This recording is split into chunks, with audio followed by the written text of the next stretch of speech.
In the late summer of 1939, as storm clouds gathered over Europe and Adolf Hitler's armies prepared to march, two Hungarian physicists, Leo Szilárd and Eugene Wigner, drove cautiously through the quiet streets of Long Island. They were on their way to meet Albert Einstein, not to discuss relativity or the curvature of space-time, but something far more urgent: the terrifying possibility that Nazi Germany might be on the verge of unlocking the atom's destructive power. Just weeks earlier, German scientists had published findings suggesting that uranium, when bombarded with neutrons, could split an event now known as nuclear fission. The implications were staggering. If a chain reaction could be sustained, it might unleash energy on a scale never before imagined. Enough, perhaps, to power a bomb unlike any the world had seen. Szilárd, haunted by the specter of a Nazi atomic weapon, knew time was short. Einstein, the world's most famous scientist, carried a weight few others could match. His name alone might stir the highest corridors of power. On the 2nd of August 1939, in Einstein's modest wooden cottage near Peconic Bay, the three men drafted a letter carefully worded, urgent but not alarmist, addressed to President Franklin D. Roosevelt. It warned that recent work by Enrico Fermi and others made it probable that extremely powerful bombs of a new type could be constructed from uranium, and that Germany might already be moving in that direction. The letter urged the United States to secure uranium supplies and accelerate experimental work. Einstein signed it. Szilárd, ever the strategist, ensured it reached the right hands eventually delivered by economist Alexander Sachs, a trusted Roosevelt advisor in October. The president listened. He understood. And though the U.S. was still officially neutral, Roosevelt authorized a modest advisory committee on uranium, the first fragile thread in what would become the largest scientific and industrial undertaking in human history. For 2 years, progress was slow, cautious, fragmented, underfunded. But everything changed on the 7th of December, 1941. The attack on Pearl Harbor shattered American isolationism overnight. War was no longer a distant threat. It was reality, and with it came a new urgency. Intelligence reports suggested Germany's nuclear program, led by Werner Heisenberg, was advancing. Whether those fears were fully justified would be debated for decades, but in the crucible of total war, uncertainty was itself a catalyst. By 1942, the effort had a name. The Manhattan Engineer District soon shortened to the Manhattan Project. Its mission: build an atomic bomb before the Axis powers could. Brigadier General Leslie R. Groves, a no-nonsense engineer with a reputation for moving mountains literally, as he'd just overseen the construction of the Pentagon, was placed in command. He moved fast, secured funding, cleared bureaucratic hurdles, and within weeks he made a pivotal decision: appoint J. Robert Oppenheimer, a theoretical physicist with no Nobel Prize and no experience managing large teams, as scientific director of a secret weapons laboratory yet to be built. Many questioned the choice. Oppenheimer was brilliant. Yes, fluent in quantum mechanics, poetry, and Sanskrit, but also politically unconventional, with ties to left-wing circles. Groves, however, saw something others missed: a mind capable of synthesizing the impossible, and a leader who could inspire the finest scientific minds of a generation. Together, they began assembling a team unlike any before: Nobel laureates and young prodigies, chemists and metallurgists, engineers and mathematicians drawn from across the free world, many of them refugees from fascism. The question remained: where to build this laboratory? It needed to be remote, secure, and large enough to contain catastrophic accidents. In November 1942, Oppenheimer suggested a place he knew from his youth, a boys' school nestled in the high desert of New Mexico, surrounded by mesas and piñon pines. The site was codenamed Project Y. To the world, it would become known as Los Alamos.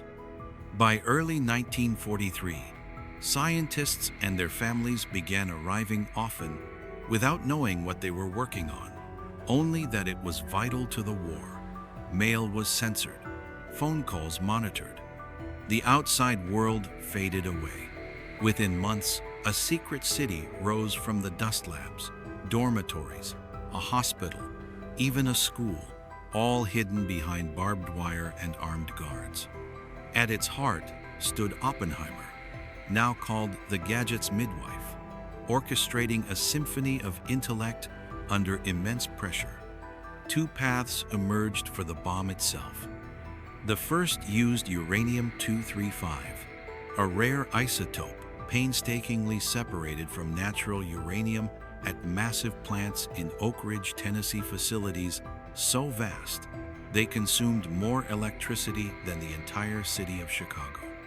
The second path relied on plutonium-239, a man-made element produced in nuclear reactors at Hanford, Washington, along the Columbia River.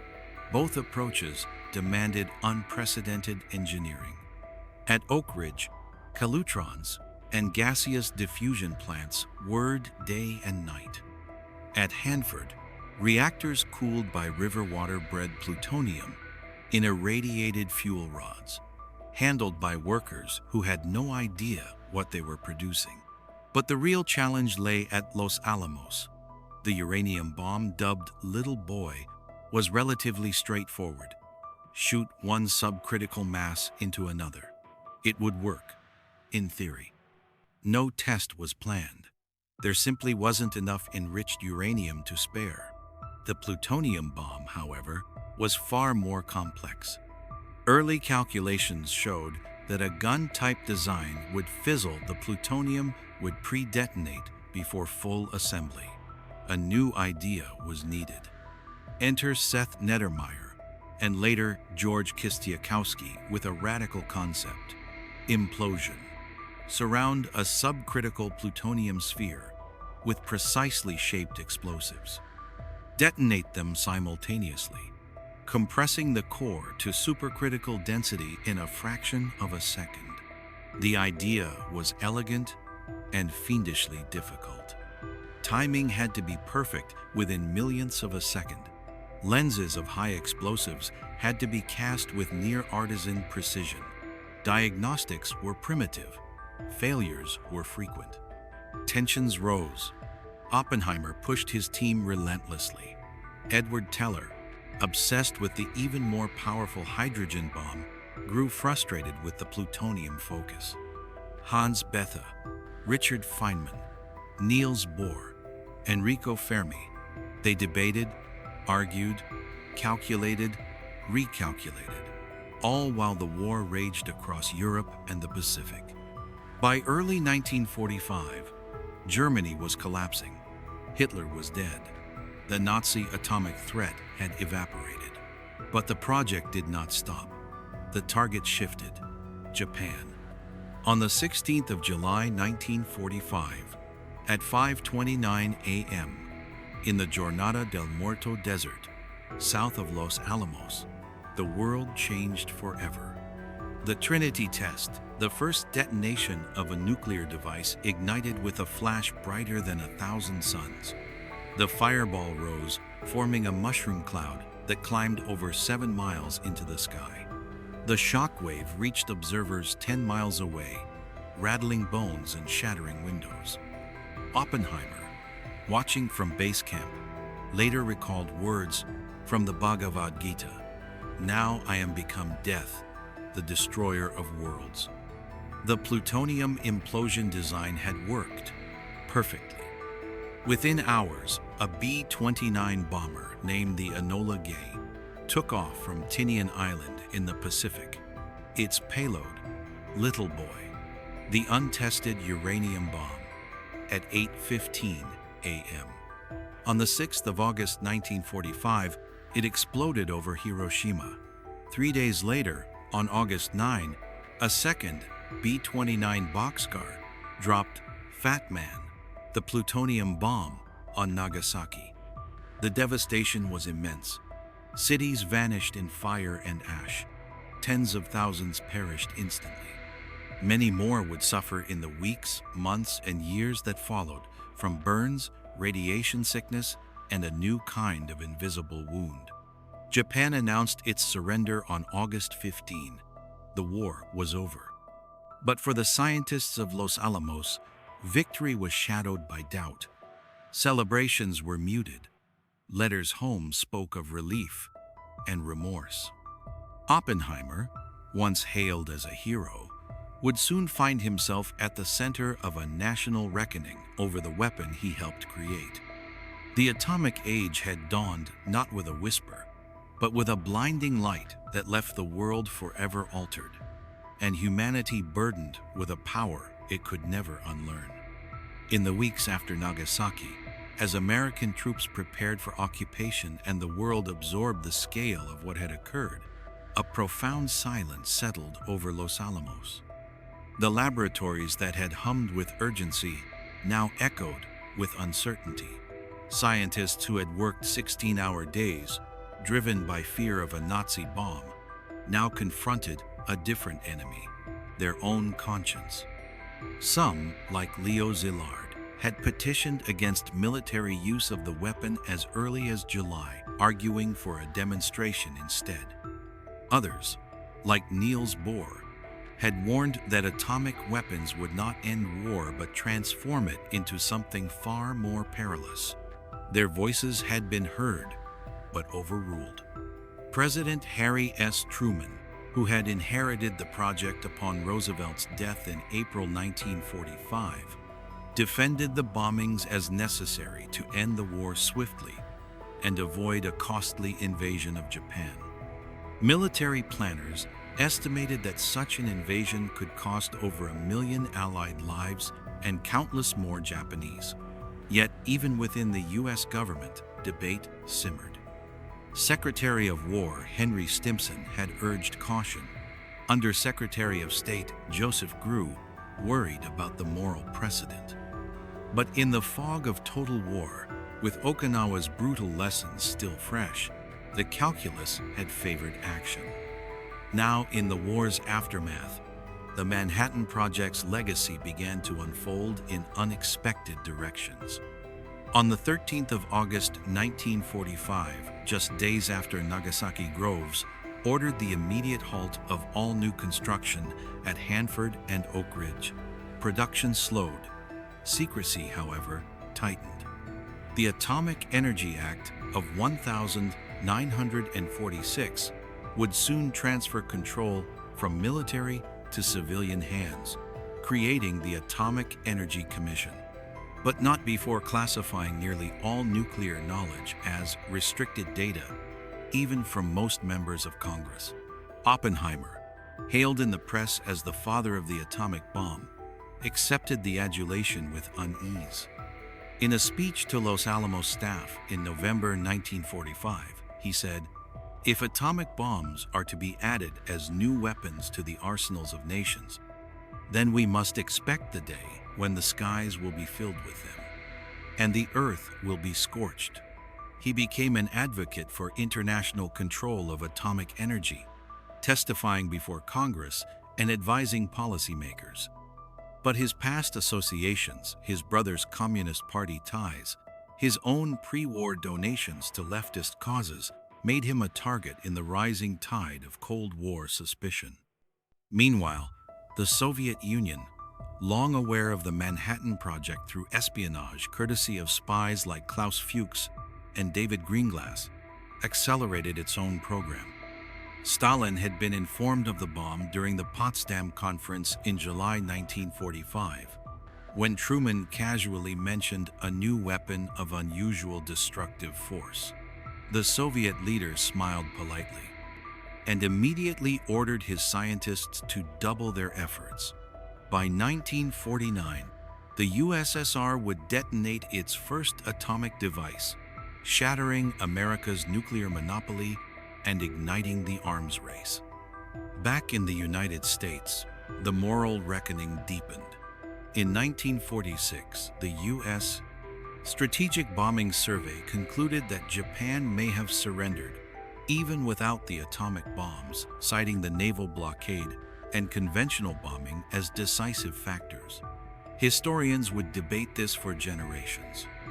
Survivors Hibakusha began sharing their stories of blinding light, of skin melting like wax, of children vanishing into ash.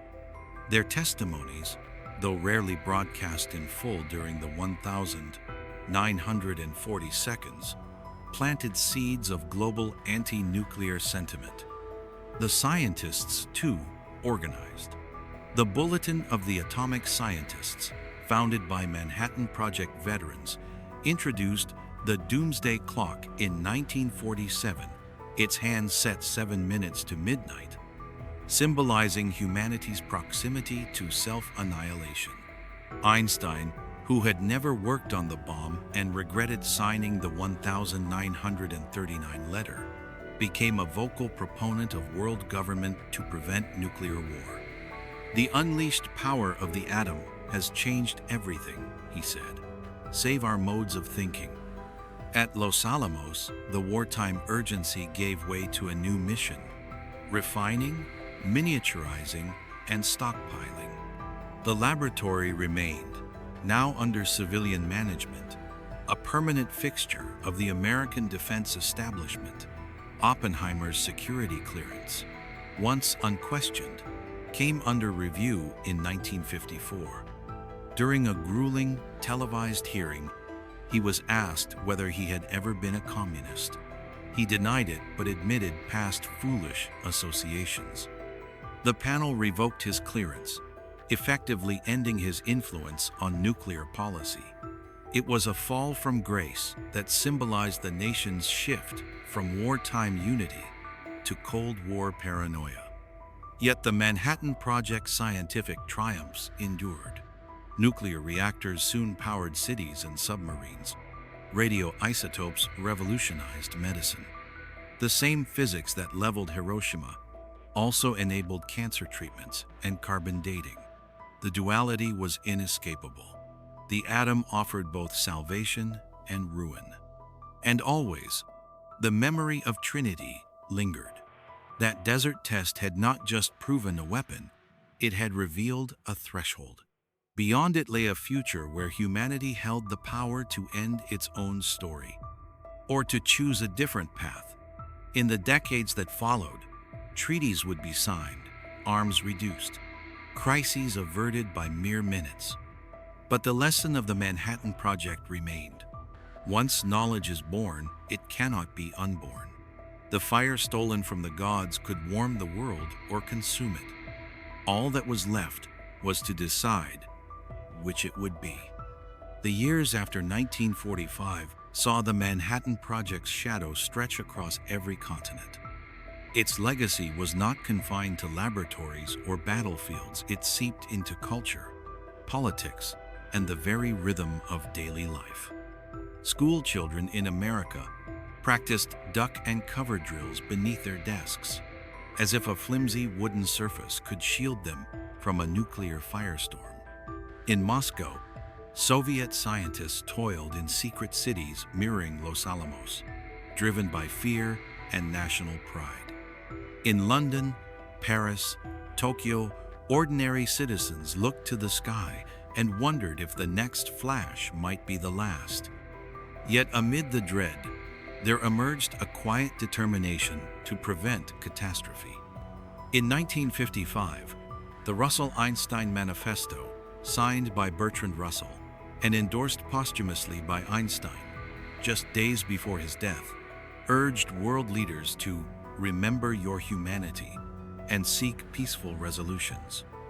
It warned that nuclear war would leave no victors, only survivors, if any remained. This appeal helped galvanize the Pugwash conferences, where scientists from East and West met in neutral ground to discuss arms control, proving that even in the coldest of wars, dialogue could persist. Back in the United States, the Atomic Energy Commission promoted Atoms for Peace, showcasing nuclear power as a benevolent force.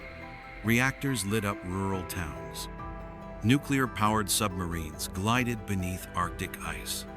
The same enriched uranium that fueled bombs now generated electricity. But the line between civilian and military use remained perilously thin. India's 1974 peaceful nuclear explosion demonstrated how easily peaceful programs could pivot to weapons, a lesson that would echo in global non-proliferation efforts for decades. Meanwhile, the hibakusha of Hiroshima and Nagasaki became reluctant ambassadors of memory. Kept silent for years by stigma and government policy, they gradually began to speak first in local gatherings, then at the United Nations. Their message was not one of blame, but of warning. No one else should ever suffer as we did, they said. In 1982, survivors helped establish the Hiroshima Peace Memorial Museum, where melted bottles, charred uniforms, and a child's tricycle stand as silent witnesses. These artifacts carried no political agenda, only the weight of lived truth. The Cold War arms race escalated with terrifying speed. By 1960, both superpowers possessed hydrogen bombs, weapons 1,000 times more powerful than those dropped in 1945. The Cuban Missile Crisis of 1962 brought the world within hours of nuclear exchange. President John F. Kennedy and Soviet Premier Nikita Khrushchev, staring into the abyss, stepped back not through strength alone, but through back-channel diplomacy and mutual fear. Out of that near disaster came the Limited Test Ban Treaty of 1963, banning atmospheric nuclear tests. It was the first real curb on the genie the Manhattan Project had unleashed. Los Alamos never closed, it evolved. During the 1,950 seconds and 60 seconds, it designed smaller, more efficient warheads for missiles, artillery, even depth charges. The laboratory became a cornerstone of the military-industrial complex Oppenheimer once warned against. Yet within its fences, ethical debates never ceased. Scientists questioned the doctrine of mutually assured destruction. Others pushed for verification technologies to support arms control. The moral paradox, born in 1939, that to prevent annihilation, one must perfect it, remained unresolved.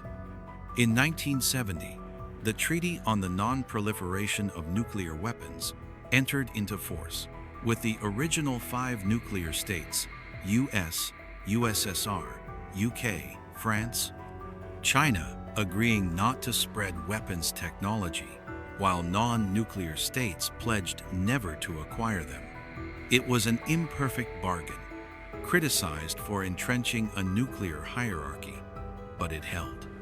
Over time, South Africa dismantled its arsenal.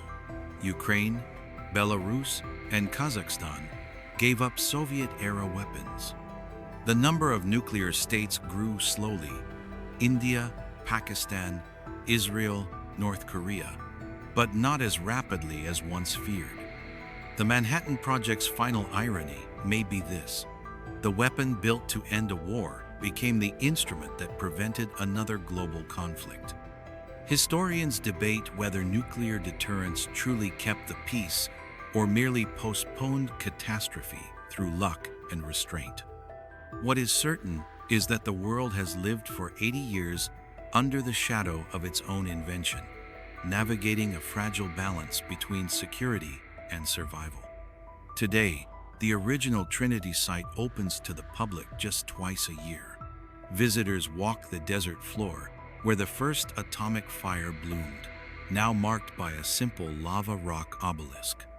The trinitite green glass formed from fused sand has mostly been removed, deemed too radioactive. but the silence speaks volumes. And in archives across the country, yellowed letters survive. Einstein's signature on that August day in 1939. Oppenheimer's handwritten notes on implosion theory. Grove's terse memos authorizing shipments of plutonium. These documents tell a story not just of science, but of choice. Of brilliant minds racing against time, convinced they were saving civilization even as they risked ending it. The Manhattan Project was never just about building a bomb. It was about confronting the limits of human foresight and the price of playing God with the fundamental forces of nature. Its echoes continue in treaty negotiations, in climate analogies, in every debate over emerging technologies, from artificial intelligence to genetic engineering. For the lesson endures. Once unleashed, power cannot be recalled, only guided, with wisdom, humility, and the memory of what happened when we first split the atom, and split the world in two. Yet the specter remained. In 1998, India and Pakistan conducted rival nuclear tests, turning the subcontinent into a flashpoint. In 2003, the world watched anxiously as North Korea withdrew from the Non-Proliferation Treaty and began its own weapons program. Each new crisis echoed the original dilemma of 1939: how to prevent the worst while possessing the means to inflict it. The scientists who launched this era grew old. Oppenheimer died in 1967, his reputation only partially restored. Szilárd passed in 1964, still advocating for arms control. Groves, ever the pragmatist, defended the bombings to his grave. But their descendants, both literal and intellectual, carried the torch. In 2007, former Cold Warriors Henry Kissinger, George Shultz, William Perry, and Sam Nunn stunned the policy world by calling for a world free of nuclear weapons. Reliance on nuclear weapons for deterrence is becoming increasingly hazardous, they wrote. The circle had turned. Those who once built the arsenal now urged its abolition. Meanwhile, Hiroshima and Nagasaki transformed their pain into pilgrimage. Every August 6 and 9, peace ceremonies draw dignitaries from across the globe. Paper cranes folded by school children in memory of Sadako Sasaki, a young leukemia victim who believed folding 1,000 would grant her a wish, flutter from trees and monuments. The message is simple, repeated in dozens of languages: never again. In 2017, the United Nations adopted the Treaty on the Prohibition of Nuclear Weapons, the first legally binding international agreement to ban atomic arms outright. Not a single nuclear-armed state signed it. Critics called it symbolic. Supporters called it necessary. The divide reflected the enduring tension at the heart of the Manhattan Project's legacy: security versus morality, realism versus idealism, fear versus hope. And still, the bombs remain. Roughly 12,500 warheads exist today, 90% held by the US and Russia. Many are more precise, more deliverable, and far more powerful than Little Boy or Fat Man. Submarines patrol silent oceans, ready to retaliate within minutes of a perceived attack. False alarms have brought the world to the brink more than once. In 1983, a Soviet officer named Stanislav Petrov chose not to report a suspected US missile launch, later revealed to be a satellite glitch. His quiet disobedience may have saved millions. The Manhattan Project began with a letter born of fear, a fear that someone else would get there first. It ended not with a conclusion, but with a condition: perpetual vigilance. For the knowledge it unleashed cannot be unlearned. The equations of fission remain true. The materials persist. The temptation lingers in times of crisis, in moments of desperation, in the logic of deterrence that whispers, better to have it and not need it. Yet history also shows another truth, that human beings, when faced with extinction, are capable of restraint, of dialogue, of choosing, again and again, to step back from the edge. The Trinity test did not mark the end of history, but the beginning of a new kind of responsibility, one that belongs not just to generals and presidents, but to every citizen who lives in the shadow of the bomb. For the story of the Manhattan Project is not merely a chapter in a history book, it is a mirror. And in its reflection, we see not only what we have done, but what we might still become. Even today, in secure vaults beneath New Mexico, Tennessee, and Washington state, the physical remnants of the Manhattan Project endure cans of enriched uranium, rods of plutonium, vials of tritium, silent and potent. They are monitored, maintained, and accounted for down to the microgram, not as relics, but as active components of national defense. The infrastructure built in wartime secrecy has become the backbone of a permanent nuclear enterprise, one that now spans research, energy, medicine, and global security policy. At Los Alamos, the original Tech Area 1, where Oppenheimer's office once overlooked the canyons, is now a historic landmark, cordoned off due to residual contamination. Yet just miles away, new laboratories hum with activity. Scientists model climate systems, track pandemic pathogens, and develop quantum sensors, all under the same institutional roof that once designed the first atomic bomb. The duality persists. The same intellect that unraveled the nucleus now seeks to heal, protect, and understand. In classrooms across America, students learn about the Manhattan Project, not only as a scientific milestone, but as a case study in ethics. Debates unfold. Was Hiroshima necessary? Could the war have ended differently? What would you have done? These questions have no easy answers. Only the uncomfortable truth that history is rarely a tale of heroes and villains, but of people making impossible choices under unbearable pressure. And still, the world watches new thresholds approach. Advances in artificial intelligence now raise alarms eerily similar to those of 1939. Scientists warning of existential risk, governments racing to regulate, the fear that if we don't control this technology, someone else will, and use it first. The pattern repeats, the lesson echoes. In 2023, the doomsday clock was moved to 90 seconds to midnight, the closest it has ever been, citing not only nuclear threats, but climate collapse and disinformation.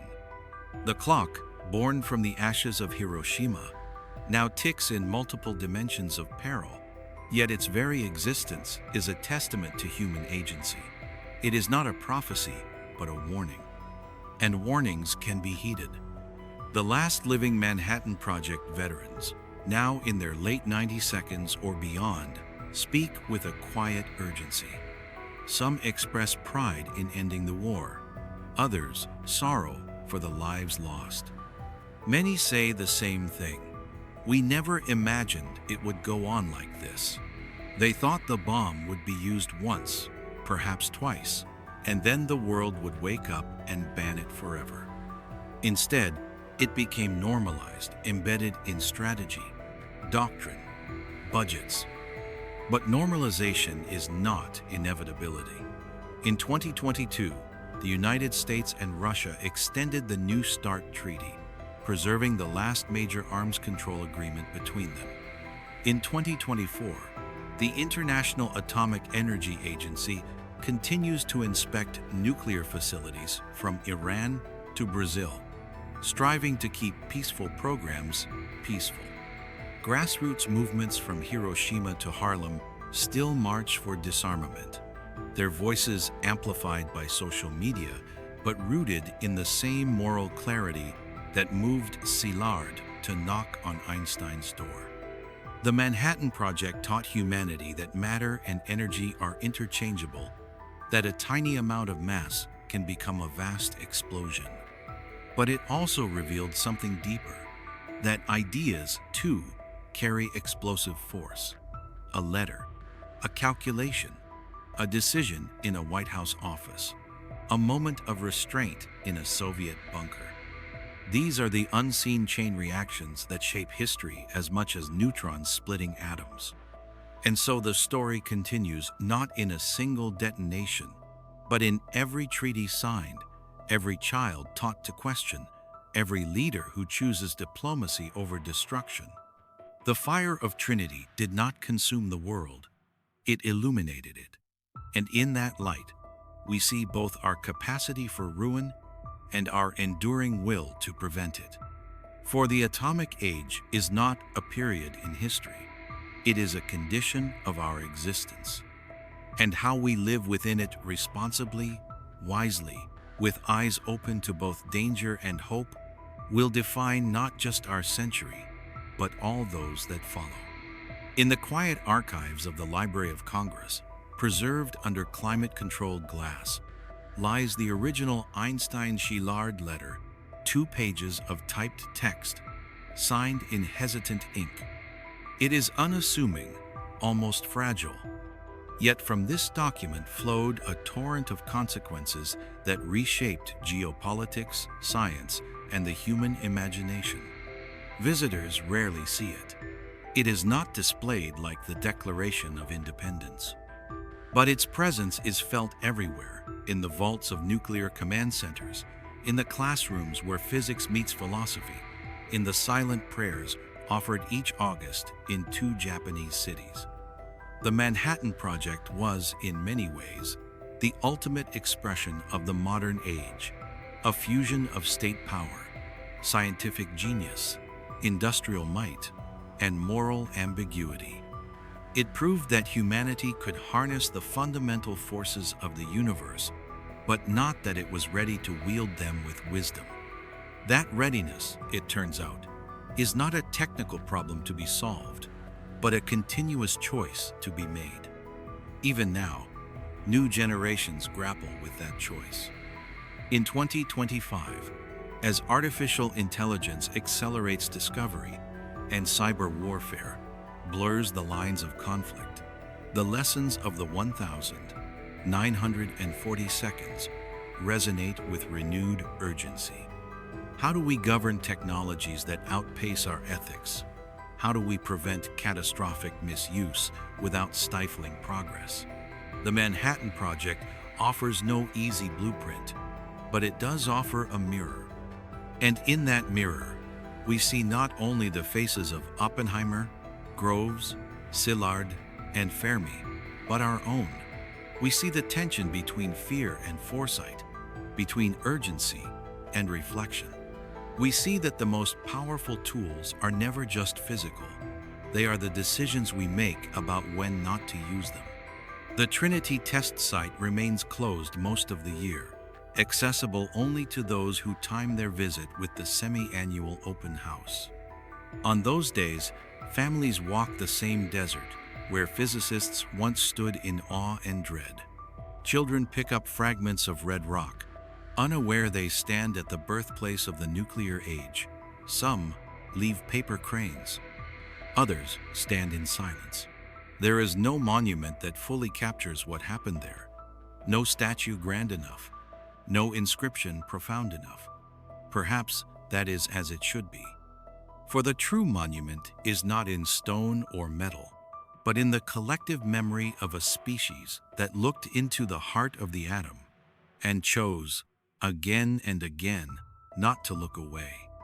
The Manhattan Project ended in 1946, when the U.S. Atomic Energy Commission assumed control.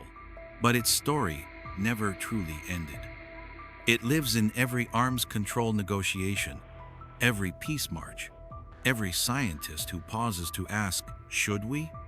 It lives in the hibakusha who still speak, in the diplomats who still negotiate, in the students who still wonder. And it lives in us, in our vigilance, our empathy, our refusal to accept that the future must be dictated by the weapons of the past. For the greatest legacy of the atomic bomb is not destruction. It is the chance, however fragile, to build a world where such a weapon is never used again. That chance has been tested repeatedly and so far preserved, not by perfection, but by prudence, not by the absence of danger, but by the presence of those who recognized it in time.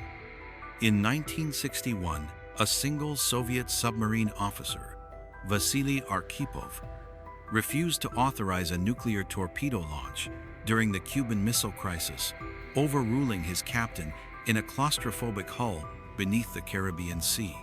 His no may have spared millions. In 1980, a faulty computer chip in a U.S. early warning system falsely reported a massive Soviet missile attack. National Security Advisor Zbigniew Brzezinski chose to verify before waking the president, a decision that prevented a retaliatory strike based on a glitch. These moments, invisible to the public, are the quiet counterpoints to Trinity's thunder. They remind us that history is not driven only by grand designs, but by individual judgment in the space between stimulus and response. The Manhattan Project gave the world the ultimate weapon, but it also revealed the ultimate vulnerability. That civilization now depends on human beings, in real time, choosing restraint over reaction. Today, the infrastructure of the Manhattan Project is aging. The B-29 Enola Gay rests in a climate-controlled hangar at the Smithsonian's Udvar-Hazy Center, its bomb bay empty, its legacy contested. At Oak Ridge, decommissioned Calutrons stand as museum pieces. Their copper coils, once so valuable, they were nearly melted down after the war. In Hanford, leaking storage tanks hold radioactive waste that will remain hazardous for millennia, a sobering reminder that some consequences outlive empires. Yet the intellectual architecture endures. The model of big science, government-funded, mission-oriented, interdisciplinary research, born in the wartime urgency of Los Alamos, now drives efforts in fusion energy, pandemic preparedness, and climate modeling. The same collaborative spirit that brought Fermi, Bethe, and Feynman together now unites scientists across borders to tackle global challenges. The Manhattan Project proved that humanity can mobilize knowledge at scale. The question now is whether we can mobilize wisdom with equal force. In Hiroshima's Peace Memorial Park, a cenotaph arch frames the eternal flame, and beyond it, the A-bomb dome, the skeletal ruin of the Industrial Promotion Hall, left standing as it was on August 6, 1945. The inscription on the memorial reads, "Let all the souls here rest in peace, for we shall not repeat the evil, not they, not the enemy, but we," a collective acknowledgement of shared responsibility. That word "we" is the quiet heartbeat of the post-atomic age. It rejects the illusion that destruction belongs only to others. It insists that peace is not the absence of weapons, but the presence of choice. And it echoes in the halls of the United Nations, where the Treaty on the Prohibition of Nuclear Weapons, though not yet embraced by nuclear powers, stands as a moral beacon, a declaration that the majority of the world's nations believe these weapons have no place in any future worth building. As the 21st century unfolds, new technologies emerge that carry their own Trinity moments. Gene editing that can rewrite life, artificial intelligence that can outthink its creators, autonomous weapons that can kill without human command. Each carries the same warning, whispered in 1939. If we do not guide this power with foresight and ethics, someone else will and may not share our restraint. The Manhattan Project began with a fear of what others might do.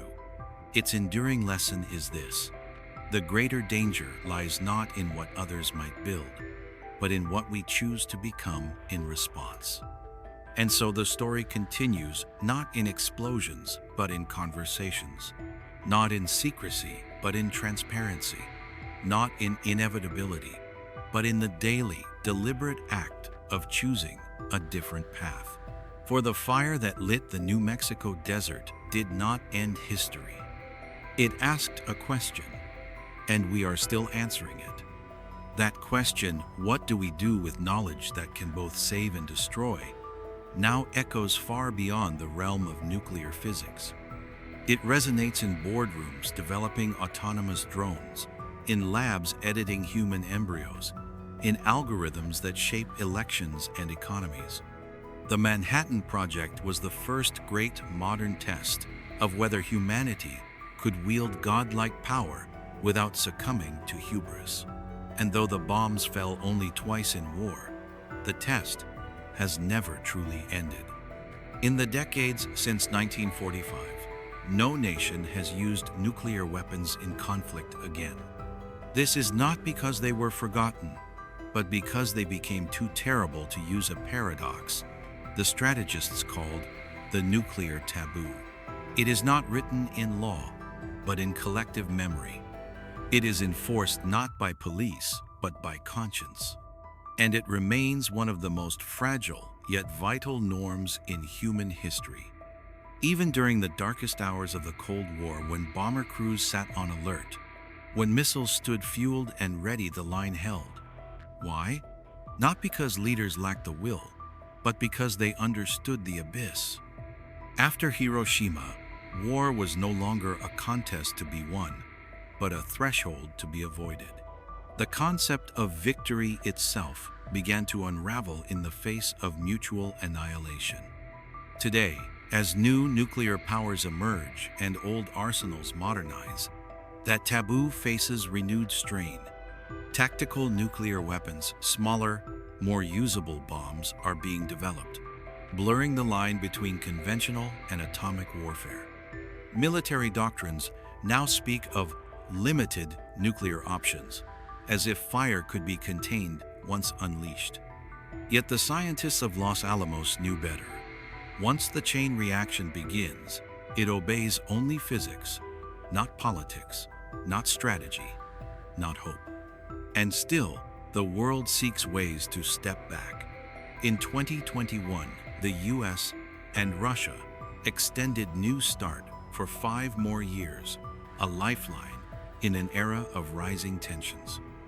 In 2023, the International Campaign to Abolish Nuclear Weapons, awarded the Nobel Peace Prize in 2017, continued its work with survivors and diplomats alike, insisting that abolition is not naive, but necessary. Meanwhile, the original sites of the Manhattan Project have become places of pilgrimage and reflection. At Los Alamos, a modest stone marker notes where the gadget was assembled. At Trinity, visitors stand where Oppenheimer watched the dawn turn violet and white.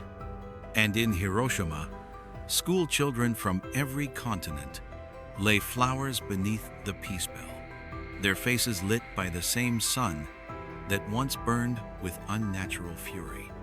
These acts are more than ritual.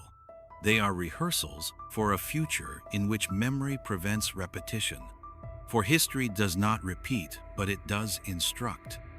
And the central instruction of the Manhattan Project is this: that the greatest scientific achievement of the 20th century was not the bomb itself, but the realization that some doors, once opened, must never be walked through again.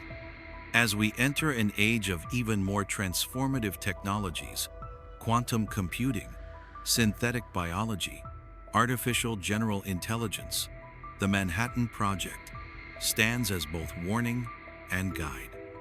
It shows what happens when science outpaces ethics, but it also shows what happens when scientists take responsibility, when they speak up, organize, and demand that their discoveries serve life, not end it. The men and women who built the bomb did not set out to change the human condition. They set out to win a war. But in doing so, they handed humanity a mirror, and in that mirror, we saw for the first time our own capacity for self-annihilation. What we do with that knowledge now, how we govern, how we teach, how we remember, will determine whether the atomic age ends in ashes or in wisdom earned through fire. For the story is not over. It is ours to write. And so, the legacy of the Manhattan Project flows not only through policy papers and missile silos, but through the quiet choices of ordinary people, teachers who discuss Hiroshima with nuance, engineers who design fail-safes into autonomous systems, voters who demand transparency in defense spending, artists who give voice to the unspeakable. The atomic age did not create a new kind of weapon alone. It created a new kind of citizenship, one that recognizes that survival in the modern world depends not just on leaders, but on an informed, engaged public that refuses to look away. In classrooms from Oslo to Osaka, students simulate nuclear crisis decision-making, not to glorify war, but to understand how easily miscalculation can cascade into catastrophe. In universities, ethicists and physicists co-teach courses on responsible innovation, asking not only can we, but should we? A question that would have seemed secondary in 1943, but is now central to every emerging field. Even the language has changed. We speak now of existential risk, a term coined in the nuclear era but expanded to include pandemics, climate tipping points, and runaway AI. The Manhattan Project taught us that human ingenuity can outpace human wisdom, and that the gap between the two is where danger lives. Yet hope persists, not as blind optimism, but as disciplined action. In 2022, the U.S. National Nuclear Security Administration completed the first full-scale life extension program for the B-60-12 gravity bomb, ensuring aging warheads remain safe and reliable without testing. Critics see this as entrenching deterrence. Proponents argue it prevents accidents and buys time for diplomacy. Both sides agree on one thing: the weapons must never be used. At the same time, citizen scientists use open-source satellite imagery to monitor nuclear sites worldwide, turning surveillance into accountability. Social media campaigns amplify survivor testimonies to audiences that once never heard them. The hibakusha, now in their 80 seconds and 90 seconds, record their stories in digital archives, ensuring that when they are gone, their voices remain. This is the quiet counter-revolution to the logic of the bomb. Not through force, but through memory. Not through secrecy, but through sharing. The Manhattan Project was built on compartmentalization. Scientists who knew only their piece of the puzzle. Today's response is built on connection, linking past to present, victim to policymaker, data to conscience. And in that connection lies resilience. For the atomic age has not made us passive, it has made us vigilant. It has taught us that peace is not a static condition, but a practice renewed daily through dialogue, verification, empathy, and the courage to imagine a world beyond deterrence. As the sun sets over the Jornada del Muerto, the journey of the dead man, the desert returns to stillness. No sirens, no explosions. Only wind moving through sagebrush, the same wind that carried radioactive dust in 1945. The land remembers, and so must we. For the Manhattan Project was never just an American story. It was the moment humanity stepped into a new epoch, one where our tools could outstrip our survival instincts. And our task, ever since, has been to catch up, not with more weapons, but with deeper wisdom. The fire that began in a letter, grew in a desert, and fell on two cities, now burns in a different form, as a flame of warning and a light for the path ahead. We carry it still. That flame flickering between warning and guidance now illuminates a world more interconnected and more vulnerable than the physicists of 1942 could have imagined. In an age of instant communication and global supply chains, a single spark of miscalculation could ripple across continents in minutes. Yet the same networks that amplify risk also empower response. Scientists sharing data in real time, diplomats negotiating via encrypted channels, activists mobilizing global opinion with a single post. The tools have changed, but the core challenge remains unchanged since Einstein signed that letter: how to ensure that knowledge serves life, not ends it. The Manhattan Project was born of urgency, but its true test is patience. The patience to verify, to dialogue, to wait out the fever of crisis. In 1995, on the 50th anniversary of Hiroshima, the Smithsonian's planned exhibit on the Enola Gay sparked fierce debate. Veterans groups objected to contextual displays about Japanese suffering. Historians insisted on moral complexity. The controversy revealed a deeper truth. We are still learning how to remember. Not to assign blame, but to understand. Not to shame, but to safeguard. And understanding requires honesty. Declassified documents from the 1970 seconds confirmed what many suspected. Japan was already seeking surrender through Soviet intermediaries before the bombs fell. The US knew. Yet the decision proceeded not solely to end the war, but to demonstrate power to the Soviet Union at the dawn of the Cold War. This revelation did not erase the horror of invasion scenarios, but it complicated the narrative. And in that complexity lies maturity, the willingness to hold multiple truths at once. Today, nuclear arsenals are smaller than during the Cold War, peaked down from 70,000 warheads to about 12,500. But they are more sophisticated, more integrated into military doctrine, and held by more nations. The risk of intentional global war may be low, but the risk of accident, hacking, or escalation in a regional conflict, say, between India and Pakistan, or on the Korean Peninsula, remains unnervingly high.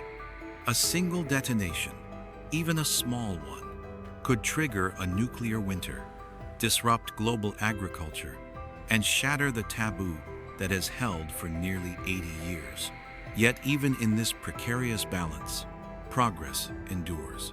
In 2021, the 5 original nuclear powers, US, Russia, China, France, and the UK issued a rare joint statement affirming that a nuclear war cannot be won and must never be fought.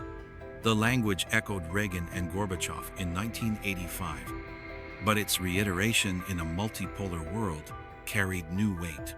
It was a reminder that even rivals share a common interest: survival. Back in Los Alamos, the laboratory now leads in non-proliferation science, developing sensors to detect smuggled materials, training foreign scientists in secure handling, simulating smuggling routes to outmaneuver traffickers. The same minds that once designed implosion lenses now design algorithms to prevent nuclear terrorism. The mission has evolved from building bombs to ensuring they are never used again. And in Hiroshima, the Peace Memorial Museum has expanded its mission beyond remembrance to education.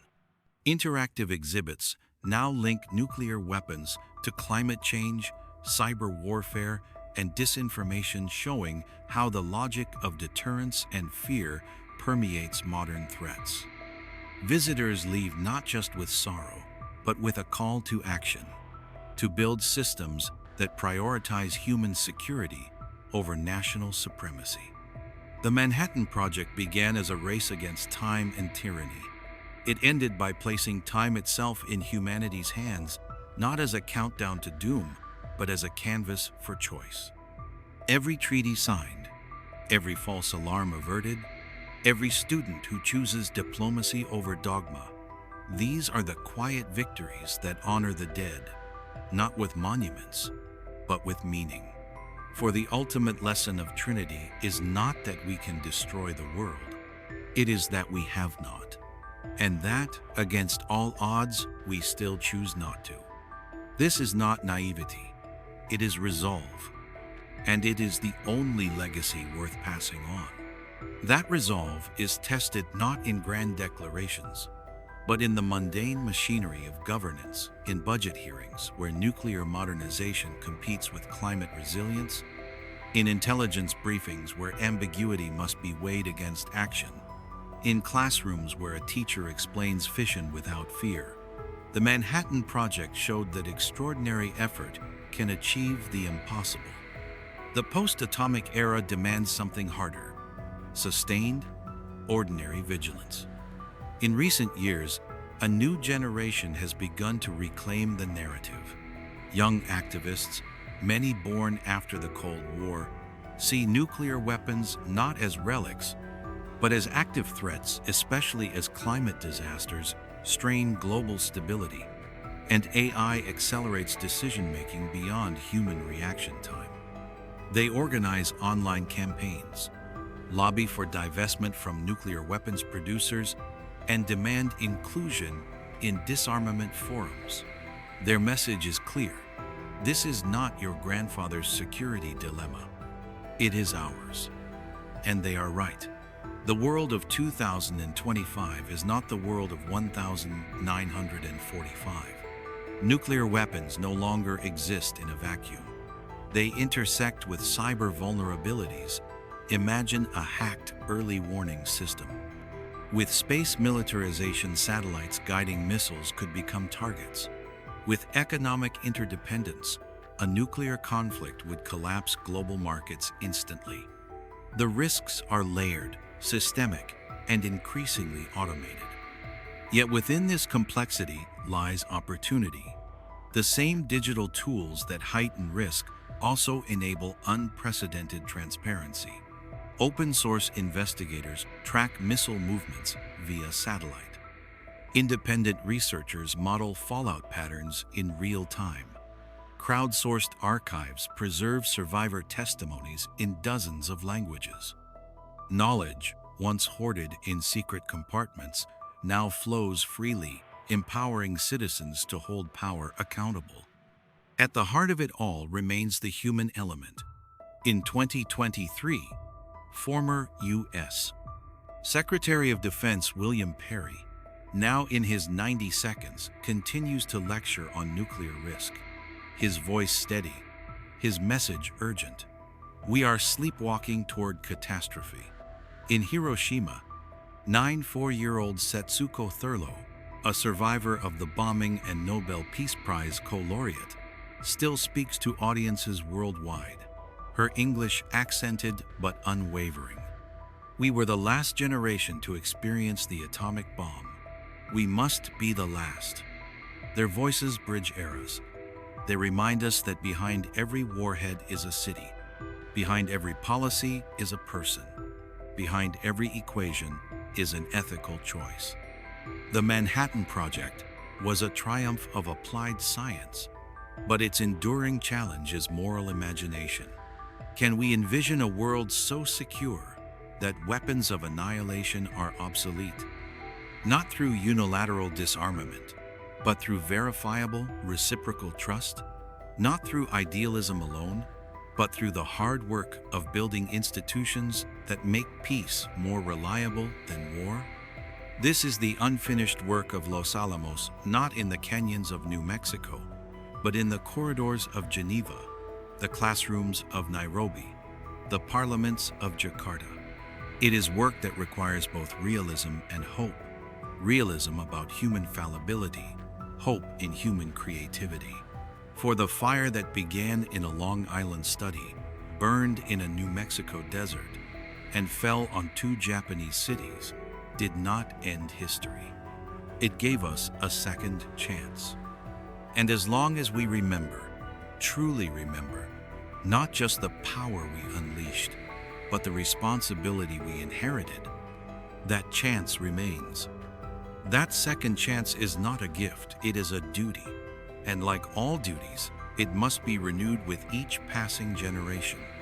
The scientists of the 1940 seconds could not foresee the world of 2025, but they left behind more than bombs and blueprints. They left a warning etched into the fabric of modern consciousness, that knowledge without wisdom is perilous, and power without restraint is fatal. Today, that warning echoes in new forms. As nations invest billions in hypersonic missiles and AI-driven command systems, the window for human judgment narrows.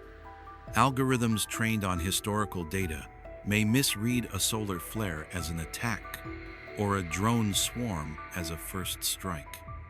The chain reaction that once required neutrons now runs on code, and code, like uranium, can go critical.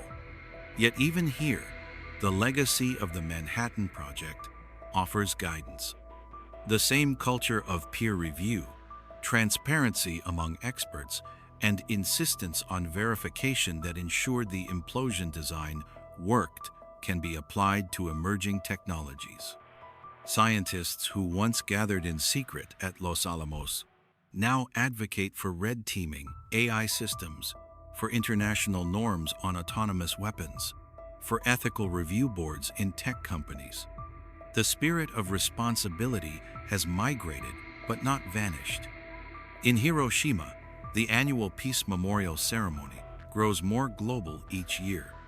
In 2024, representatives from over 100 nations stood in silence as the bell tolled at 8:15 a.m., the exact moment the bomb fell.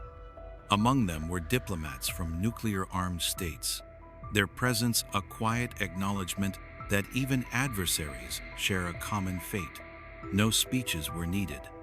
The empty chairs for the hibakusha who passed that year spoke louder than words. Back in the United States, the National Park Service now includes the Manhattan Project National Historical Park spanning Los Alamos, Oak Ridge, and Hanford, not to celebrate the bomb, but to contextualize it. Exhibits show the segregated housing at Oak Ridge, the displacement of Native and Hispanic communities near Los Alamos, the environmental toll at Hanford. The story is no longer just about genius and victory, but about cost, consequence, and who bears them. This fuller history does not diminish the achievement. It deepens the lesson. For the Manhattan Project was never a monolith. It was a mosaic of ambition and anxiety, idealism and injustice, brilliance and blindness. To remember it honestly is to see not just what was done, but how it was done, and who was left out of the decisions. And that, perhaps, is the most vital insight for the future, that existential risks cannot be managed by elites alone. They require inclusive deliberation, scientists and citizens, soldiers and survivors, policymakers and poets. The atomic age taught us that we are all downstream from the decisions made in rooms we never entered. The challenge now is to open those rooms. As the sun rises over the Trinity site each morning, it casts long shadows across the desert, shadows that grow shorter, then longer, in an unbroken rhythm. Time moves on. But memory, if tended, can move with it not as a burden, but as a compass. For the story of the Manhattan Project is not over. It is being written now in every treaty renewed, every classroom discussion held, every leader who chooses dialogue over detonation. And in that writing, we honor not only the dead, but the future we still have the power to choose. That future is not predetermined. It is shaped in moments too small for headlines. A researcher choosing to publish safety protocols instead of weaponizing a discovery. A diplomat extending a negotiation past midnight. A student questioning a textbook's oversimplification of Hiroshima. The Manhattan Project revealed the power of concentrated effort, but the peace that followed has been sustained by dispersed, daily acts of moral courage. In the archives of the Atomic Heritage Foundation, oral histories capture voices long absent from official narratives. The women who operated Calutrons at Oak Ridge, unaware they were enriching uranium. The Navajo workers who mined uranium in the Southwest, later suffering high rates of cancer with little recourse. The Japanese-American scientists at Los Alamos who contributed to the bomb while their families languished in internment camps. Their stories complicate the myth of a unified wartime effort and remind us that ethical reckoning must include whose lives are valued and whose are expendable. This inclusivity is now central to global security. In 2023, the United Nations Office for Disarmament Affairs launched a youth fellowship program, bringing voices from the Global South into nuclear policy discussions long dominated by Western powers. In Kenya, Nigeria, and Indonesia, new think tanks analyze how nuclear threats intersect with food security, migration, and climate justice. The understanding is growing. Nuclear weapons are not just a great power issue, they are a human issue. And humanity, in all its diversity, must respond. Even the science has evolved toward openness. At Los Alamos today, researchers collaborate with Russian, Chinese, and European counterparts on projects like nuclear forensics, tracing the origin of smuggled material to prevent terrorism. These partnerships persist even during political tensions, proving that scientific cooperation can be a lifeline when diplomacy frays. The ghost of Oppenheimer, who once dreamed of international control, would find fragments of his vision alive in these quiet exchanges. Yet the greatest shift may be in perception.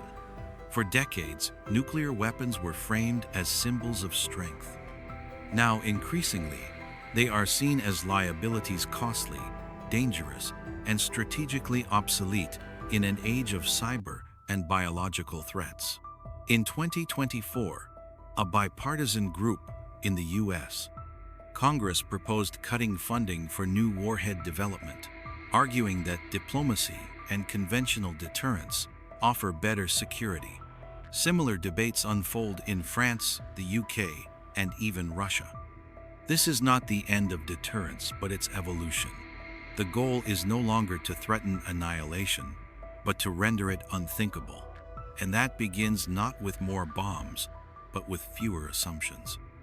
As the last survivors of Hiroshima and Nagasaki pass from this earth, their legacy is being carried forward, not by monuments alone, but by movements. The Number I Can campaign, backed by over 600 civil society groups, uses social media to turn abstract policy into personal stories. A TikTok video of a hibakusha's granddaughter folding a paper crane reaches millions. A virtual reality experience places users in 1945 Hiroshima, not to shock, but to humanize. This is how memory becomes action. The Manhattan Project began with a letter warning of what might come. Today, we write new letters not to presidents alone, but to each other. Letters of accountability, of empathy, of insistence that the fire stolen from the atom must warm, not consume. For the desert at Trinity is silent now. But the world is listening. And in that silence, we hear the echo of a choice. still ours to make. That choice echoes not only in policy chambers, but in the quiet spaces of conscience, where individuals confront the weight of inherited power. In 2025, a young engineer at a national lab declines a high-paying contract to work on next-generation warheads, citing ethical concerns. A high school teacher in Berlin designs a curriculum comparing the Manhattan Project to modern AI ethics. A grandmother in Nagasaki records her final testimony for a digital archive.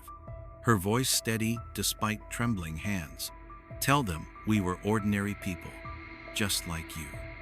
These acts may seem small against the scale of global arsenals, but they are the threads that weave a new norm, one where the possession of ultimate power is met not with pride, but with profound humility.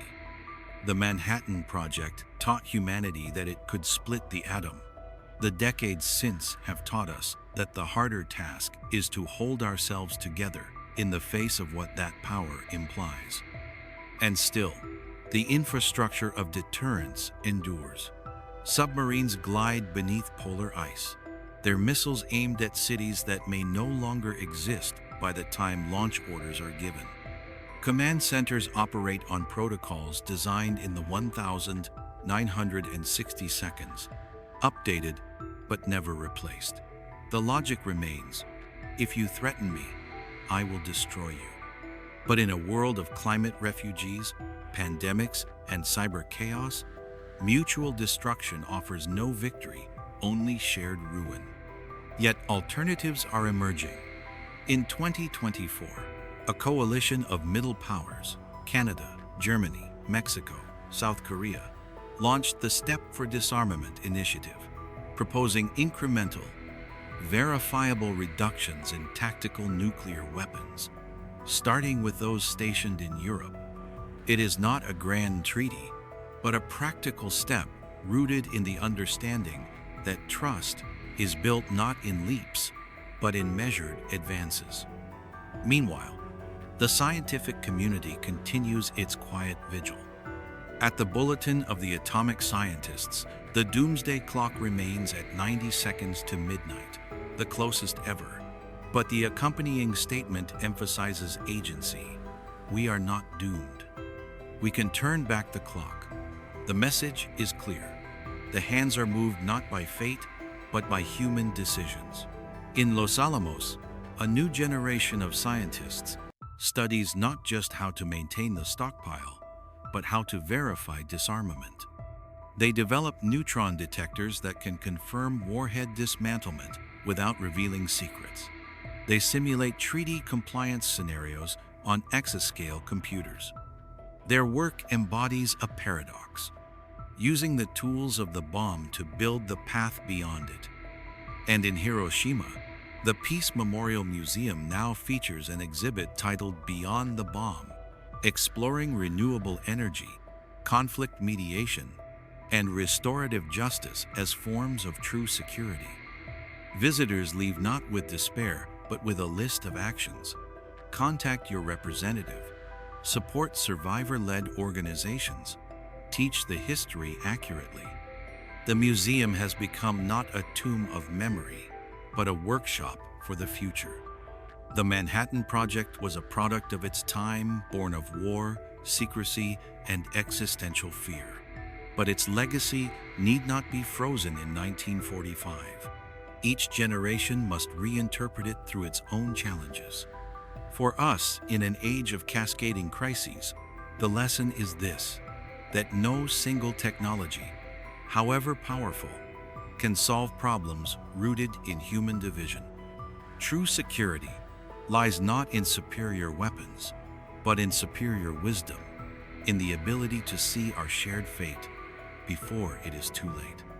As the last light fades over the Jornada del Muerto, the desert holds its silence. No sirens, no countdowns. Only the wind, the stars, and the faint, enduring glow of a choice made long ago and still being made today. For the fire that began in a letter must end in understanding. And that understanding begins with us. That understanding begins not with certainty, but with questions. Questions the Manhattan Project's architects asked in hushed tones late at night in Los Alamos barracks. What have we done? What will this unleash? Who will control it? Those questions were never fully answered then. They are our inheritance now. In an era of deepfakes and disinformation, even the memory of Hiroshima is under siege. Online, conspiracy theories claim the bombings were faked. Nationalist narratives erase civilian suffering. Algorithms amplify outrage over empathy. Against this tide, the work of truth-telling becomes revolutionary. Archivists digitize survivor testimonies in multiple languages. Historians cross-reference US, Japanese, and Soviet records to reconstruct events without bias. Teachers use primary sources' letters, declassified cables, diary entries to let students draw their own conclusions. This is how memory resists erasure, not through dogma, but through evidence, not through silence, but through story. And the story continues to evolve. In 2025, newly declassified cables reveal that in the days after Nagasaki, Emperor Hirohito's inner circle debated whether to surrender immediately or fight on using guerrilla tactics, even as cities burned and food ran out. The bombs were not the sole cause of surrender, but they were the catalyst that broke the deadlock. History, as always, is layered. To flatten it is to lose its lesson. Yet the core truth remains unshaken. On 2 August mornings, human beings unleashed a force that erased lives in an instant, not in battle, but in homes, schools, hospitals. And in the decades since, no nation has repeated that act. That restraint is not weakness. It is the quiet triumph of conscience over convenience. Today, as artificial intelligence begins to manage early warning systems, the risk of algorithmic error grows. A 2023 NATO exercise simulated an AI misinterpreting a flock of birds as a drone swarm, triggering a cascade of alerts. The drill ended without escalation, but the warning was clear. We are outsourcing judgment to machines that cannot grasp the weight of a single life, let alone a city. The scientists of 1945 understood that the bomb was not just a weapon, but a threshold. Crossing it changed what it meant to be human. We now stand at new thresholds: genetic, digital, climatic, each carrying its own Trinity moment.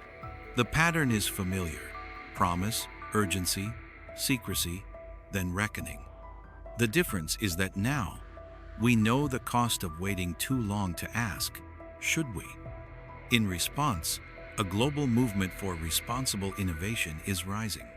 Universities require ethics training for STEM students. Tech companies appoint chief responsibility officers.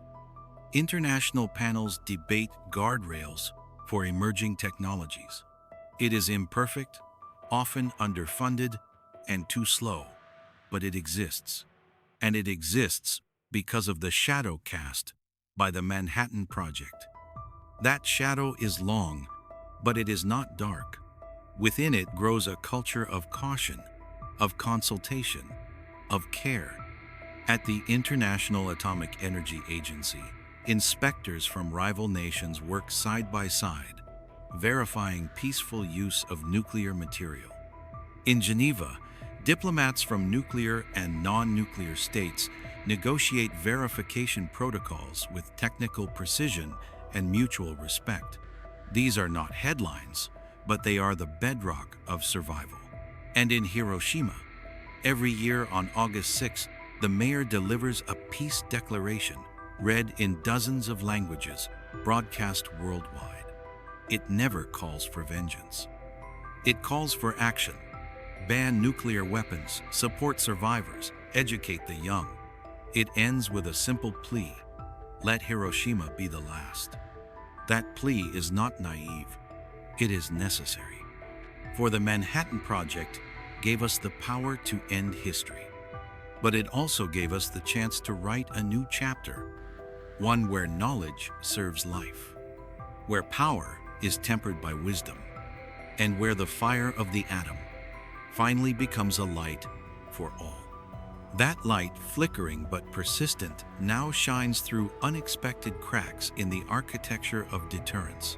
In 2024, a group of retired US and Russian generals published an open letter urging their governments to adopt a no-first-use policy, arguing that nuclear weapons should exist only to prevent nuclear war, not to fight one.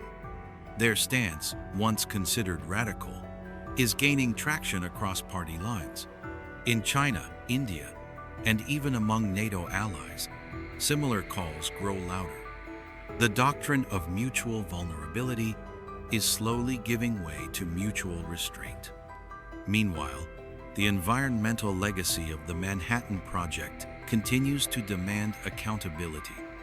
At Hanford, cleanup efforts now in their 5th decade face technical and financial hurdles, but also a moral imperative to heal land that sustained the bomb, so future generations need not inherit its poison. Indigenous communities, long excluded from decisions about uranium mining and waste storage, now lead advocacy for environmental justice, insisting that true security includes clean water, safe soil, and cultural survival. This expanded definition of security is reshaping global discourse. The United Nations now frames nuclear disarmament not just as arms control, but as part of sustainable development, linking it to health, education, and climate resilience. When funds are diverted from warheads to wind turbines, from missile silos to medical isotopes, the choice becomes not between strength and weakness, but between different kinds of strength. And in classrooms around the world, students no longer learn the Manhattan Project as a linear tale of scientific triumph.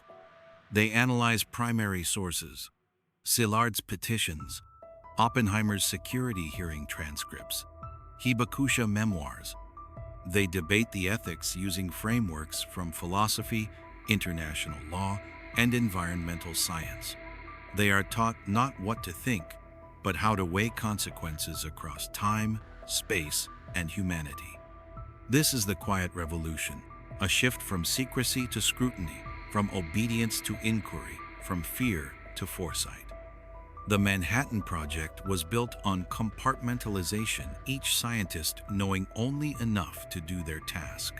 Today's response is built on integration, connecting science to society, technology to ethics, history to hope. Even the language evolves. We no longer speak only of deterrence, but of human security, not just non-proliferation, but positive peace. The vocabulary reflects a deeper understanding that the absence of war is not enough.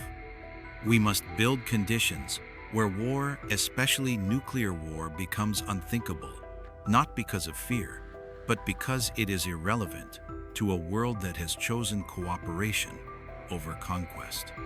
As the last physical traces of the Manhattan Project fade, the rusting pipes at Oak Ridge, the crumbling bunkers at Trinity, their meaning must not fade with them. Instead, they must be transformed from relics of destruction into reminders of responsibility. For the ultimate success of the Manhattan Project was never the bomb. It was the realization that we must never need to use it again. And that realization, fragile, contested, but enduring, is the true legacy we carry forward. Not in vaults, but in choices made every day by all of us. Those choices accumulate like grains of sand in an hourglass, marking time not toward midnight, but toward renewal. In 2025, a high school in Oslo partners with a school in Hiroshima for a joint history project. Students exchange letters, comparing their nation's roles in war and peace. A Norwegian teen writes, "My grandfather helped rebuild Europe after the war. I want to help build a world where rebuilding isn't necessary." A Japanese student replies, "My great-grandmother survived the bombing. She said the sky turned white, then black. I want the sky to stay blue." This is how the atomic age matures, not through treaties alone, but through empathy passed hand to hand, generation to generation. The Manhattan Project was a closed system, top-down, secretive, urgent. The peace that follows must be an open one, participatory, transparent, patient. And it is already happening. In laboratories from Geneva to Seoul, scientists develop nuclear forensics, not to improve weapons, but to attribute any future use, ensuring accountability. In parliaments from Wellington to Ottawa, lawmakers push for divestment from companies that manufacture nuclear arms, redirecting capital toward green energy and public health. In faith communities worldwide, interfaith coalitions pray not just for peace, but for the political will to achieve it.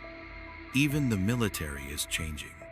U.S. Air Force cadets now study the ethical dimensions of nuclear command alongside flight simulation. NATO's strategic doctrine increasingly emphasizes de-escalation and crisis communication. The language of victory is giving way to stability, a recognition that in the nuclear era, the only win is prevention. Yet the greatest transformation is cultural. The bomb once symbolized ultimate power. Now, increasingly, it symbolizes ultimate failure. The failure to resolve conflict through human means. Popular films, once glorifying doomsday scenarios, now explore diplomacy, survivor resilience, and scientific responsibility. Video games let players negotiate arms treaties instead of launching missiles. Art installations project hibakusha testimonies onto government buildings, turning stone facades into canvases of memory. This shift matters because norms are not written in treaties alone, they are woven into the fabric of culture. And when a society sees nuclear weapons not as shields, but as shackles, change becomes possible.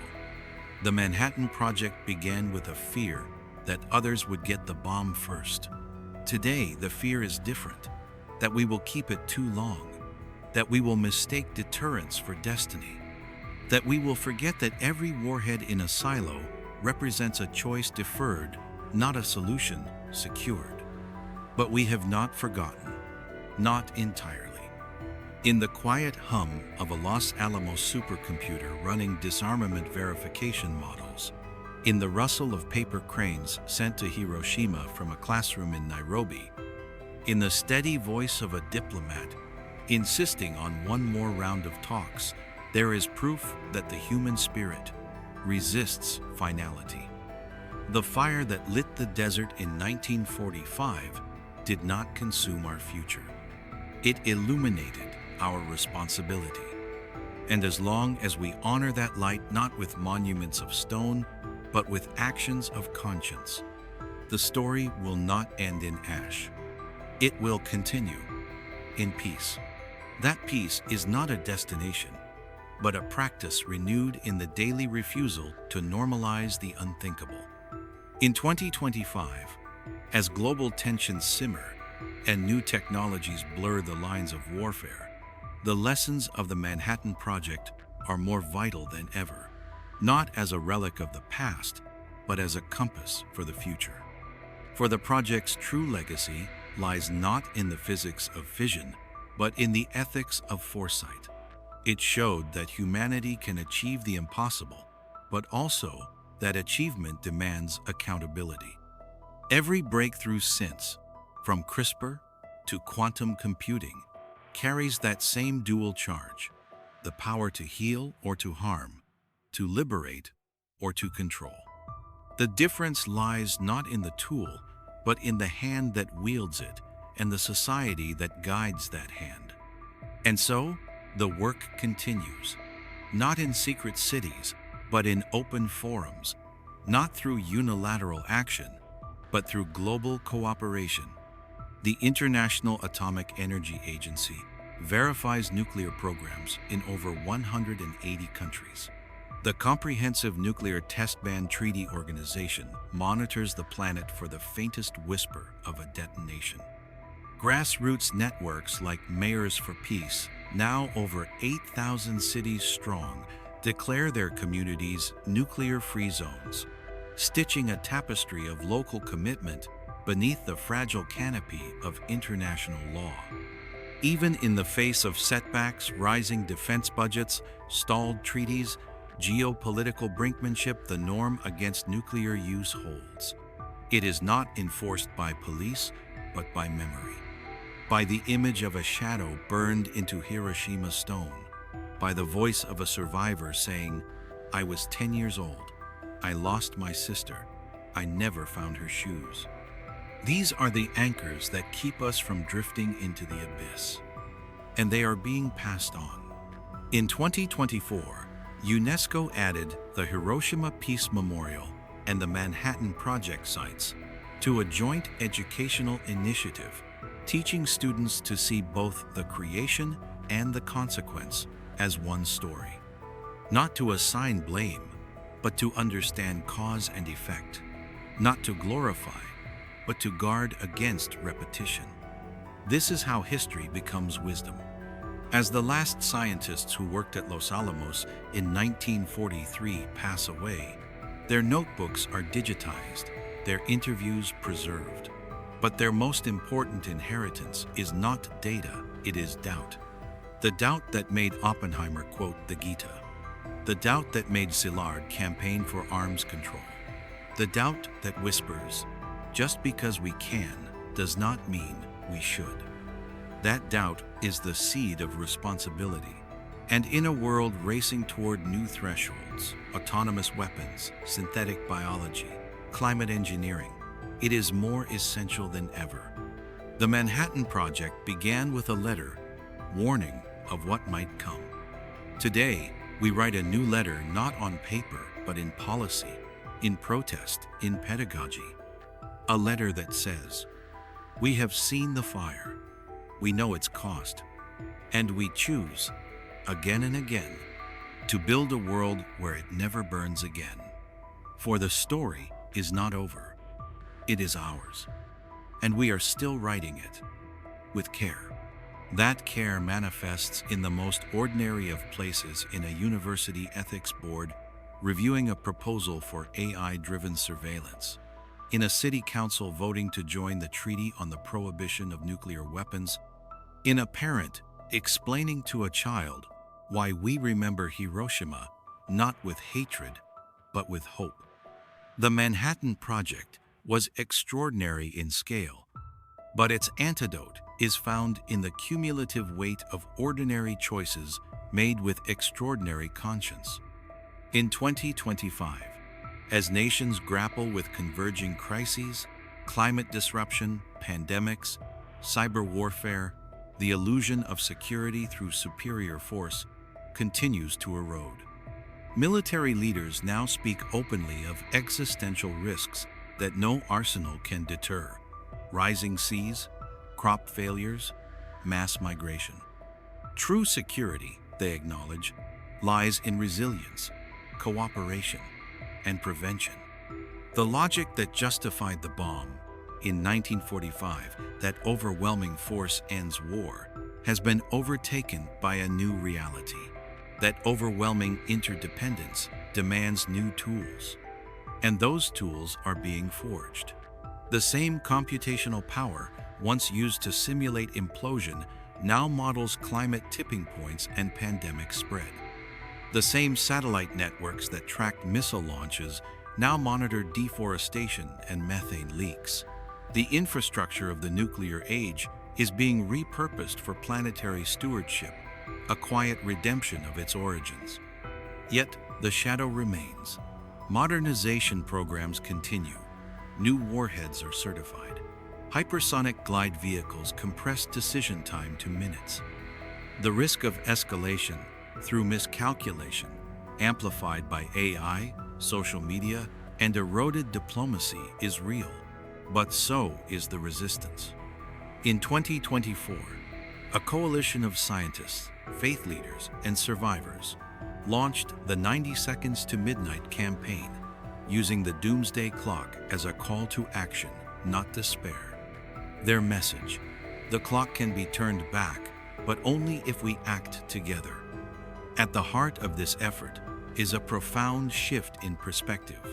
The Manhattan Project saw the world through the lens of national survival. Today's movements see it through the lens of human survival, transcending borders, ideologies, and generations. When a student in Lagos learns about Trinity, she doesn't see an American story. She sees a human one, and she asks, "What will I do to ensure it never happens again?" That question is the living legacy of August 1945. It is asked not in fear, but in agency. Not in resignation, but in resolve. And it echoes from the deserts of New Mexico to the rivers of Nagasaki, from the halls of the UN to the screens of smartphones worldwide. For the fire that began in a letter must end in a promise kept not by governments alone, but by all of us. To remember, to question, to choose peace, not as the absence of weapons, but as the presence of justice, empathy, and shared fate. And in that promise, the atomic age finds its true purpose, not to destroy the future, but to safeguard it. That promise is renewed each time a nation chooses dialogue over detonation, each time a scientist pauses to consider consequence, each time a citizen demands transparency over secrecy. The Manhattan Project was a closed loop of urgency and fear. The peace that follows must be an open circuit, alive with participation, scrutiny, and moral imagination. In 2025, as artificial intelligence begins to influence nuclear command systems, a new generation of technologists is embedding ethical safeguards at the code level, kill switches for algorithms, bias audits for threat detection, human-in-the-loop mandates for critical decisions. They do so not out of regulation alone, but because they have studied the past. They know that at Los Alamos, the greatest challenge was not physics, it was ensuring that human judgment remains central. And judgment requires context. That is why museums from Washington to Warsaw now present the Manhattan Project not as a triumphal epic, but as a cautionary tale, one that includes the voices of the displaced, the poisoned, the silenced. At Hanford, interpretive signs acknowledge the downwinders who suffered cancers from radioactive releases. At Oak Ridge, exhibits detail the segregated labor that built the bomb while denying black workers basic dignity. This fuller history does not diminish the scientific achievement, it deepens the ethical imperative. For the lesson is clear: security that excludes is fragile. Peace that ignores injustice is temporary.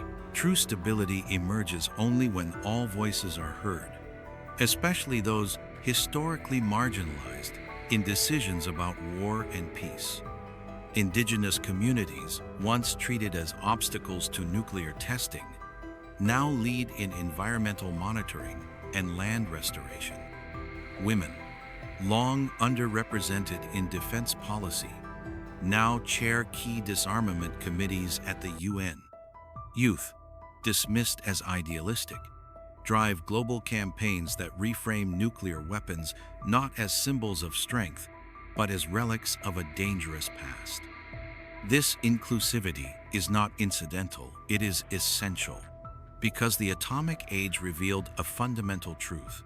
No nation, no group, no individual is immune to the consequences of nuclear war. Therefore, no one should be excluded from shaping its prevention. And so, the work continues not in vaults, but in villages, not in silence, but in song, story, and solidarity. In Hiroshima, school children still fold paper cranes, but now they send them to Ukraine, to Gaza, to Sudan, places where war rages today. Their message is universal. We know what fire does. Please choose another way. That message is the quiet counterweight to the logic of deterrence. It does not deny threat, but it insists that humanity is more than its weapons. As the sun sets on the Jornada del Muerto, the desert holds its breath. No sirens, no countdowns, only the wind, the stars, and the enduring echo of a choice made long ago and still being made today. For the Manhattan Project gave us the power to end history, but it also gave us the chance to write a new chapter, one where knowledge serves life, where power is tempered by wisdom, and where the fire of the atom finally becomes a light for all. And in that light, we see not our divisions, but our shared humanity, fragile, flawed, and fiercely worth protecting. That shared humanity is the bedrock upon which a post-nuclear future must be built, not through grand declarations alone, but through the steady accumulation of trust. In 2025, scientists from former Cold War adversaries collaborate on a global nuclear forensics database, enabling any nation to verify the origin of illicit material. In Geneva, diplomats from nuclear and non-nuclear states negotiate a fissile material cut-off treaty, not as adversaries, but as co-stewards of a fragile planet. These efforts rarely make headlines, but they are the quiet architecture of survival. The Manhattan Project was born of a world at war, where secrecy was survival. Today's world is interconnected, where transparency is survival. Open source intelligence, satellite monitoring, and citizen journalism have democratized oversight. When North Korea tests a missile, the world sees it within minutes. When a reactor leaks, global sensors detect it. This visibility does not eliminate risk, but it shrinks the space for miscalculation and deceit. And in that space, dialogue grows. Back-channel talks between US and Russian nuclear labs continue despite political frost, preserving lines of communication that could prove vital in a crisis. In Southeast Asia, ASEAN nations promote a nuclear weapon-free zone, asserting regional security on their own terms. In Africa, the Palindaba Treaty stands as a testament to a continent that chose peace over proliferation. These are not naive gestures. They are strategic acts of collective security, rooted in the understanding that in the nuclear age, no nation is an island. Yet the greatest shift may be generational. Young people today do not see nuclear weapons as Cold War relics, but as active threats in a multipolar, climate-stressed world. They reject the fatalism of deterrence forever. They demand innovation in peacebuilding with the same urgency once reserved for weapon design. Their activism is digital, decentralized, and deeply moral, not because they ignore danger, but because they refuse to accept it as inevitable. This is the legacy of Hiroshima and Nagasaki, not as distant tragedies, but as living warnings. Survivors' testimonies, once confined to memorial halls, now stream globally. Virtual reality experiences place users in 1945 streets not to shock, but to humanize. A student in São Paulo can walk through the Peace Memorial Park via headset. A teenager in Seoul can hear a hibakusha's voice in real time. Memory, once localized, is now planetary. And with it comes responsibility. For to know is to be accountable. The Manhattan Project began with a fear that others would wield the bomb first. Today, the fear is that we will keep it too long, that we will mistake deterrence for destiny, and forget that every warhead represents a choice deferred, not a solution secured. But we have not forgotten. In the quiet hum of a verification lab, in the rustle of paper cranes sent across oceans, in the steady voice of a diplomat insisting on one more round of talks, there is proof that the human spirit resists finality. The fire that lit the desert in 1945 did not consume our future. It illuminated our responsibility. And as long as we honor that light, not with monuments of stone, but with actions of conscience, the story will not end in ash. It will continue in peace. A peace built not on the threat of annihilation, but on the daily, deliberate choice to see each other, not as enemies, but as fellow travelers, beneath the same fragile sky. And in that choice, renewed every day by all of us, lies the true triumph of the atomic age. Not the bomb we built, but the world we still have the power to save. That world, still within reach, is being shaped not by singular heroes, but by countless unseen hands. A technician in Vienna calibrates a radiation detector that will verify a disarmament treaty. A teacher in Jakarta uses declassified Manhattan Project documents to spark a classroom debate on scientific ethics. A grandmother in Hiroshima records her final testimony, her voice trembling but clear. Tell them, we were ordinary people, just like you. These acts form a quiet counter-narrative to the logic of the bomb, a narrative of connection over control, of care over coercion. The Manhattan Project centralized power in secret rooms. The peace that follows must decentralize it into open hearts and minds. In 2025, as AI accelerates decision-making and climate chaos strains global systems, the risk of nuclear escalation is not fading, it is transforming.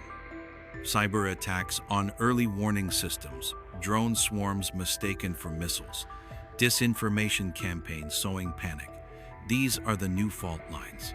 Yet the response is evolving too. International norms for AI in military use are being drafted. Red phone hotlines now include cyber incident protocols. Scientists advocate for human-only authority over nuclear launch of firewall against algorithmic error. This is not nostalgia for a simpler time. It is adaptation rooted in hard-won wisdom. And that wisdom flows from memory. At the National Museum of Nuclear Science and History in Albuquerque, exhibits now juxtapose the Trinity test with the Hibakusha experience not as opposing truths, but as one continuum of cause and consequence. Visitors leave not with pride or shame, but with a question: what role will I play in what comes next? The answer is being written in real time. In 2024, a coalition of cities from Reykjavik to Wellington declared themselves nuclear weapons-free zones, using local governance to pressure national policy. In universities, engineering students design radiation detectors for humanitarian use, not warfare. In faith communities, interfaith prayer vigils for disarmament draw Muslims, Christians, Buddhists, and Jews together, united not by doctrine, but by devotion to life. This is the quiet revolution, peace as practice, not just policy. The Manhattan Project was a product of its time, urgent, secretive, totalizing. But its legacy need not be frozen in 1945. Each generation must reinterpret it through its own challenges.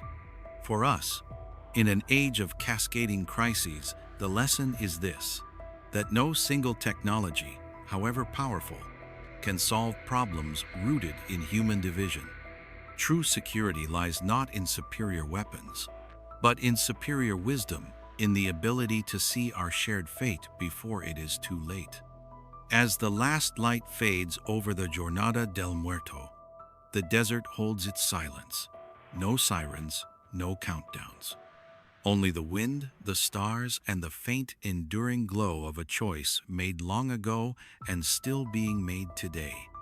For the fire that began in a letter must end in understanding, and that understanding begins with us, not someday, not elsewhere, but here, now, in every choice that honors life over destruction, dialogue over detonation, and hope, however fragile, over fear.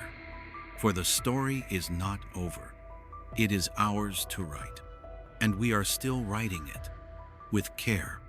That care is the quiet engine of change, unseen by headlines, yet powerful enough to shift the course of history. In 2025, a group of retired US and Russian nuclear scientists launch a joint online course on arms control, enrolling students from over 60 countries. They teach not just technical verification methods, but the human stories behind the data, the sleepless nights, the near misses, the moments when restraint prevailed. Their goal is not to erase differences, but to build a shared language of survival. Meanwhile, in parliaments worldwide, a new wave of legislators, many under 40, introduce nuclear risk reduction bills that mandate de-alerting warheads, banning launch on warning policies, and funding survivor healthcare. They cite not Cold War doctrine, but climate science. In a world where a single nuclear detonation could trigger global famine, deterrence is not security, it is suicide by proxy. This reframing is crucial. For decades, nuclear weapons were shielded by the aura of national security. Now, they are being measured against human security, health, food, water, climate stability. The calculus has shifted. When a warhead costs $100 million, and that same sum could vaccinate millions or power a city for a year, the choice becomes not strategic, but moral. And morality is contagious. In 2024, major pension funds in Europe and Canada divested from nuclear weapons producers, citing ethical guidelines. Faith-based investors followed. The message to defense contractors was clear. The social license to build doomsday machines is expiring. Yet, the most profound change is cultural. The bomb once symbolized ultimate power. Now, increasingly, it symbolizes ultimate failure, the failure to resolve conflict through human means. Films like Oppenheimer spark global conversations not about physics, but about conscience. Musicians sample hibakusha testimonies into symphonies. Street artists paint murals of paper cranes on missile silos. This is how norms evolve, not through treaties alone, but through the stories we tell ourselves about who we are and what we value. The Manhattan Project began with a fear that others would get the bomb first. Today, the fear is different, that we will keep it too long, that we will mistake deterrence for destiny, that we will forget that every warhead in a silo represents a choice deferred, not a solution secured. But we have not forgotten.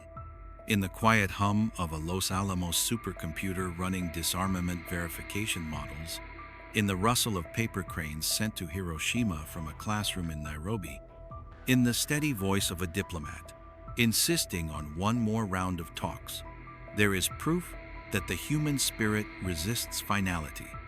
The fire that lit the desert in 1945 did not consume our future. It illuminated our responsibility. And as long as we honor that light, not with monuments of stone, but with actions of conscience, the story will not end in ash.